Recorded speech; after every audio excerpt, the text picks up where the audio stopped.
The wreckage smoldered across the crystalline plains of Dracoria Prime, twisted metal and scorched earth marking where the colonial transport had fallen from the stars.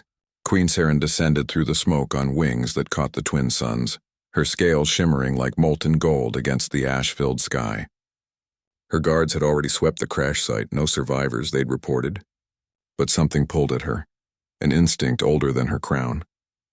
She found him beneath a collapsed bulkhead, a human child no more than 8 cycles old, unconscious but breathing.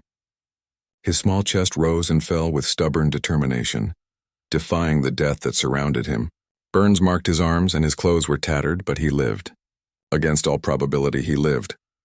My queen, her captain, Thornscale, landed beside her with a thunderous impact. The human colony ship. All perished in the descent. This one won't last the night. Saren extended one massive claw, gently brushing debris from the boy's face. His eyes flickered open, brown like earth after rain. Those eyes met hers without fear, only confusion and a bone-deep exhaustion. "What is your name, little one?" she asked, her voice resonating with the harmonic frequency of her kind. "Ethan," he whispered, the word barely audible. "Ethan Vale." Something shifted in Saren's hearts, both of them beating in her massive chest. She had felt this stirring only once before, cycles ago, when she'd first gazed upon her own egg resting in the royal hatchery, the calling her ancestors named it. The fierce, protective instinct that bound dragon to kin. But this was no dragon.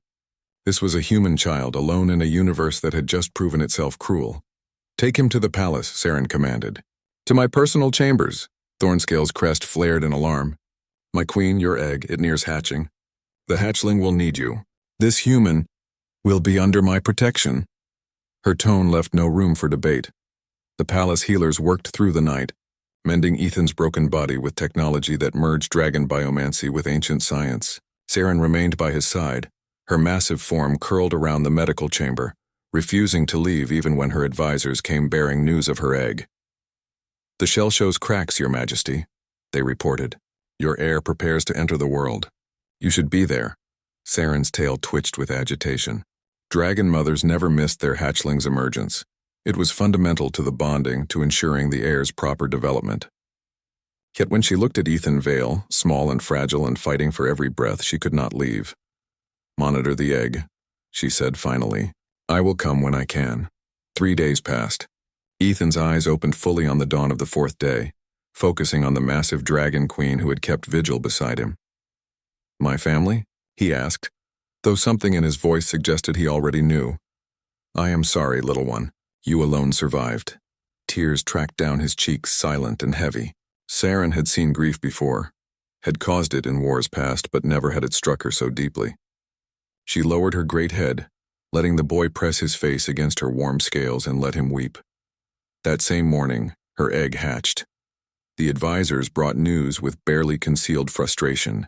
A strong hatchling, they said, with crimson scales and her father's temperament. A worthy heir. But the bonding window was closing. Without the mother's presence in those first critical hours, the psychological development would be compromised. "Bring the hatchling here," Saren commanded. They stared at her in disbelief. "My queen, to bring your heir to the presence of a—" "Bring my hatchling here." When they arrived, Ethan had fallen back into healing sleep, and the small dragon, barely larger than the human boy, chirped and hissed in the guard's claws. Saren took her biological child gently, examining the perfect scales, the sharp eyes, the promising wingspan. She felt pride. She felt duty. She felt the weight of her bloodline. But when she looked at Ethan Vale, she felt something more. The hatchling would grow strong regardless. Dragon resilience was legendary. It would have the best tutors, the finest training, all the advantages of royalty. It would never know loss or abandonment or the terror of waking alone in an alien world. This human child had known all of those things in a single night. "Take my heir to the royal nursery," Saren said quietly. "Ensure the bonding protocols are followed with the surrogate mothers. Spare no resource, and the human?" Thornscale asked, his voice heavy with confusion. Saren's wings spread wide, a gesture of absolute protection. "Ethan Vale will remain with me. I will raise him as my own." The scandal rippled through dragon society like shockwaves through stone. The queen had chosen a human over her own egg. Unnatural, they whispered. Shameful. a betrayal of their species. But Saren had ruled for 3 centuries, had led her people through wars and peace, had earned her crown through fire and wisdom. She would not explain herself to those who had never felt the calling strike twice in one lifetime. Ethan healed slowly, his human fragility a stark contrast to dragon constitution. But heal he did, and as the weeks passed, Saren taught him their language, their history, the ways of her people. She told him of her choice, hiding nothing. Why? He asked one evening, as they watched the twin suns set over the crystalline mountains. Why choose me? Saren considered the question with the seriousness it deserved. In my long life I have learned that family is not merely biology, little one. It is the choice to love, to protect, to stand beside another even when the universe gives you reason to walk away. She touched his shoulder gently with one claw. You survived when you should have perished. You woke without fear when you should have been terrified. You carry something within you that my kind has forgotten, the human capacity to endure. But your baby, my hatchling, will become a great dragon, raised by the finest of our kind. But you, Ethan Vale, you will become something more, a bridge between our peoples, a testament to the idea that sometimes the family we choose is the family we need. Years later, when the Galactic Council questioned Earth's admission to the interstellar community, it was Queen Saren who spoke in humanity's defense.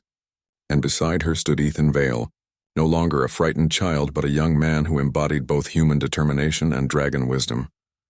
This is why I chose him, Saren declared to the assembled species of known space, because humanity does not merely survive, they transform survival into something beautiful. They make family from ashes. They find hope in the darkest reaches of space. She looked down at Ethan, pride blazing in her ancient eyes. And if this boy could teach an old dragon queen that love transcends species, imagine what his kind could teach the universe. The vote was unanimous. Humanity had arrived among the stars, carried there on the wings of a dragon queen who had looked at a broken child and seen not weakness, but an indomitable spirit worth saving, worth choosing above all else.